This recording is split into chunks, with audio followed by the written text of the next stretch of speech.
Students, आज हम discuss करने जा रहे हैं alternating current. Alternating current actually ऐसा करंट है जो अपनी डायरेक्शन चेंज करता है विद रिस्पेक्ट टू टाइम। तो इसके लिए एक ही कंडीशन है कि उसने अपनी डायरेक्शन चेंज करनी है। मैग्नीट्यूड चेंज हो भी सकती है और नहीं भी हो सकती। हमारे एफएससी के लेवल के ऊपर हम ये पढ़ते हैं कि अल्टरनेटिंग करंट ऐसा करंट है जो अपनी मैग्नीट्यूड तो कॉन्टिन्यूसली चेंज करता है लेकिन अपनी डायरेक्शन पीरियोडिकली चेंज करता है। और हम देखते हैं कि करंट की कौन कौन सी टाइप्स हैं। स्टूडेंट्स, इलेक्ट्रिक करंट बेसिकली दो तरह का होता है।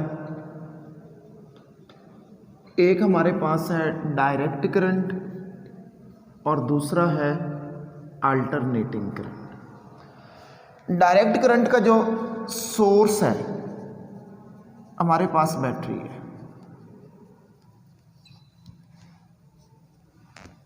बैटरी का जो सिंबल ड्रा करते हैं आप सब जानते हैं कि वो कुछ इस तरह से है और कन्वेंशनली तौर पर करंट पॉजिटिव से नेगेटिव की तरफ फ्लो करता है।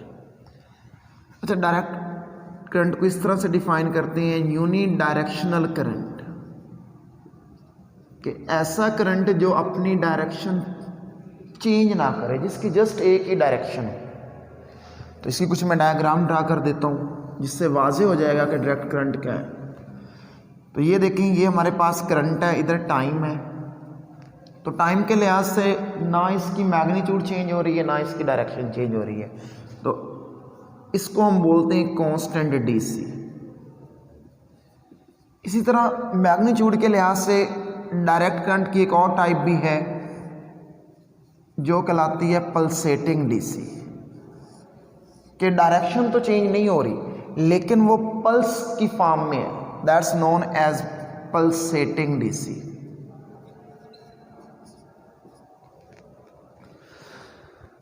अब है हमारे पास अल्टरनेटिंग करंट का जो सोर्स है एसी जनरेटर है और इसका जो सिंबल हम ड्रा करते हैं वो कुछ इस तरह से, ये अल्टरनेटिंग करंट का सिंबल है। तो इसको हम डिफाइन कर सकते हैं the current which change its direction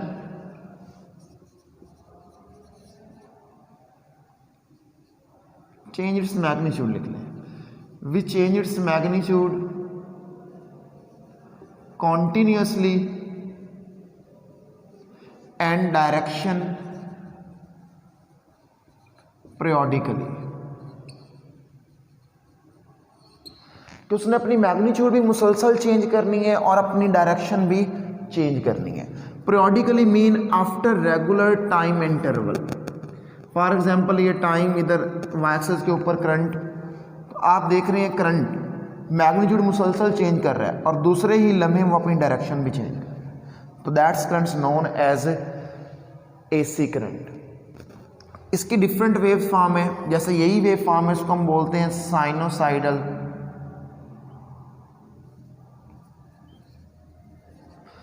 wave form.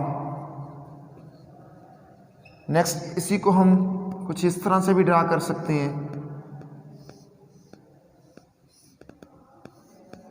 That's known triangular wave form या ट्राइंगुलर एसी भी कह सकते हैं। और इसकी एक फॉर्म हम ये भी ड्रा करते हैं, that's known as square wave form, square wave form. तो बच्चों, उम्मीद है कि आप लोगों को ये समझ आ गया होगा कि अल्टरनेटिंग करंट क्या है, कि ऐसा करंट जो अपनी मैग्नीट्यूड भी चेंज करे और अपनी डायरेक्शन भी पीरियोडिकली चेंज करे। Periodically mean after regular time interval. Next हम डिस्कस करेंगे कि अल्टरनेटिंग करंट सर्किट के अंदर किस तरह से बिहेव करता है। एसी इन सर्किट। स्टूडेंट्स, हम एक एसी सोर्स एक रजिस्टर के साथ अगर कनेक्ट करें जिसकी रेजिस्टेंस आर है, तो एक वेव के लिए टाइम पीरियड t है, तो हाफ वेव के लिए बन जाएगा t/2। तो हम कहते हैं 0 से लेकर t/2 तक ये साइड पॉजिटिव और ये साइड नेगेटिव, तो करंट फ्लो करेगा पॉजिटिव से नेगेटिव की तरफ। नेक्स्ट हाफ साइकिल के अंदर और वो नेक्स्ट हाफ साइकिल होगा t/2 से लेकर t तक। जो साइड पहले पॉजिटिव थी वो नेगेटिव और नेगेटिव वाली साइड पॉजिटिव। आपने देखा कि करंट ने अपनी डायरेक्शन चेंज की, तो ये कहलाएगा AC इन ए सर्किट, कि करंट अपनी डायरेक्शन चेंज कर रहा है with respect to source, that's known as alternating current. अच्छा बच्चों, मैंने बोला है कि अल्टरनेटिंग करंट का जो सोर्स है वो जनरेटर होता है, तो हमने कुछ इस तरह की वेव फॉर्म पढ़ी थी। साइन वेव एक्चुअली ये है, ये उसकी इक्वेशन है। तो V = V0 साइन थीटा, यहाँ पर हम साइन थीटा की जगह हम ओमेगा टी भी लिख सकते हैं। तो मैं यहाँ बता देता हूँ आपको, ये कहलाएगा इंस्टेंटेनियस वैल्यू, ये होती है पीक या एम्पलीट्यूड। स्टूडेंट्स करंट के लिए भी यही होता है और वोल्टेज के लिए भी यही होता है, तो मैं करंट के लिए भी यहाँ सामने लिख रहा हूँ I0 साइन थीटा या I0 साइन ओमेगा टी। तो स्टूडेंट्स ये पीक या एम्पलीट्यूड और ये जो साइन के साथ फैक्टर होता है ना, ये हमेशा फेज कहलाता है, चाहे ये थीटा है चाहे ये ओमेगा टी है, या हम इसे ओमेगा की जगह 2πf भी लिख सकते हैं। तो हम जिससे सारी कैलकुलेशन करेंगे, हम ओमेगा की वैल्यू पुट कर रहे हैं 2πf और f की जगह हम t भी लिख सकते हैं 1/t। ये हमारे पास बेसिक इक्वेशन बन गई। V = V0 sine 2πt × t। यहाँ पर इंस्टेंटेनियस पीक या एम्पलीट्यूड और यहाँ जो कैपिटल T है ये टाइम पीरियड है, और ये जो स्मॉल t आपको नज़र आ रहा है दैट्स इंस्टेंटेनियस टाइम। मीन किसी भी लम्हे, जैसे मैंने अभी बताया था कि एक वेव के अंदर हम लोग t/2 यहाँ लेते हैं, यहाँ t/4 लेते हैं, तो एक्चुअली ये इंस्टेंटेनियस टाइम है। अच्छा next student, characteristic of AC। इसके अंदर पहली है instantaneous value, the value of current or voltage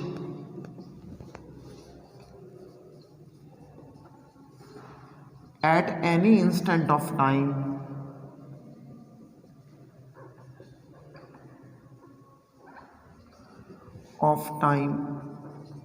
in an AC cycle। एक AC साइकिल के अंदर करंट या वोल्टेज की जो वैल्यू होती है किसी भी टाइम, उसको हम बोलते हैं इंस्टेंटेनियस वैल्यू। हम यहाँ मालूम करते हैं डिफरेंट टाइम्स के ऊपर क्या क्या वैल्यू आ रही हैं। For example, when t is equal to 0, when t is equal to t/4, when t is equal to t/2, t is equal to 3t/4 और again t is equal to 0।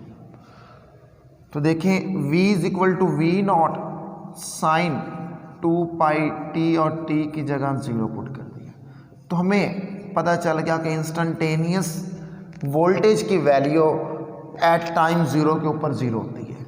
इस तरह t/4, v = V0 sine 2πt into small t की जगह हम put करेंगे t/4।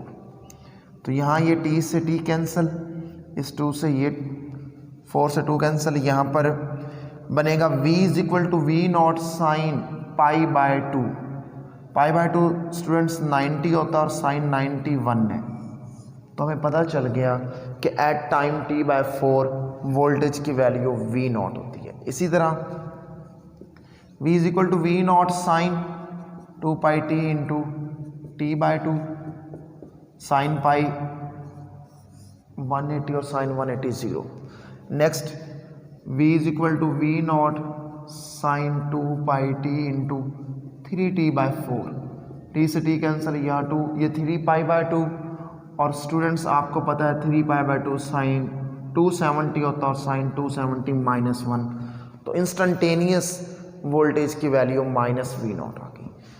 T is equal to, sorry यहाँ हम लिखेंगे 2π, तो v is equal to V not sine 2πt into small T. तो स्मॉल टी की जगह हम लिखते हैं 2π, सॉरी 2π नहीं लिखना भैया, तो मैं एंगल की फॉर्म में, ये टाइम t तो कट जाएगा, अगेन 2π 360, तो अगेन वैल्यू क्या आ गई 0। अच्छा नेक्स्ट है peak value. The maximum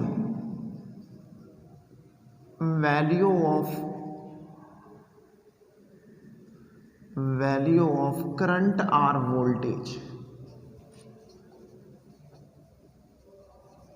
reached in an AC cycle. एक अल्टरनेटिंग करंट के साइकिल के अंदर स्टूडेंट्स जो मैक्सिमम वैल्यू पहुंचती है उसको हम बोलते हैं पीक वैल्यू। फॉर एग्जांपल ये मैंने एक वेव फॉर्म ड्रा कर दी है, तो यहाँ पर जो इसमें से मैक्सिमम है ये मैक्सिमम वैल्यू कहलाएगी पीक वैल्यू, और इसको डिनोट करेंगे V0 से। सिमिलरली ये नेगेटिव पीक वैल्यू कहलाएगी, ये कहलाएगी -V0। एक साइकिल के अंदर पीक वैल्यू 2 दफ़ा आती है, इट इज़ डिनोटेड बाय, इसको डिनोट किया जाता है V0 से। नेक्स्ट है पीक टू पीक वैल्यू। नाम इंडिकेट कर रहा है पीक टू पीक वैल्यू कि हमने एक पीक से दूसरी पीक पर जाने, तो ये भी पीक वैल्यू है स्टूडेंट्स, ये भी पीक वैल्यू है। अब हमने ना इग्नोर कर देना इसको के साइंस को, तो इसको हम डिफाइन करते हैं the sum of positive peak value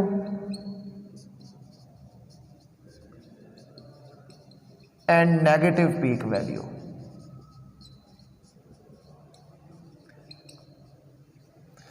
बच्चों देखो यहाँ दोनों को हम ऐड करेंगे तो V0 और V0 क्या बन जाएगा 2V0, that's known as P value या peak to peak value. And next है root mean square value. Root mean square value को स्टूडेंट्स हम लोग डिनोट करते हैं RMS, root mean square. The effective value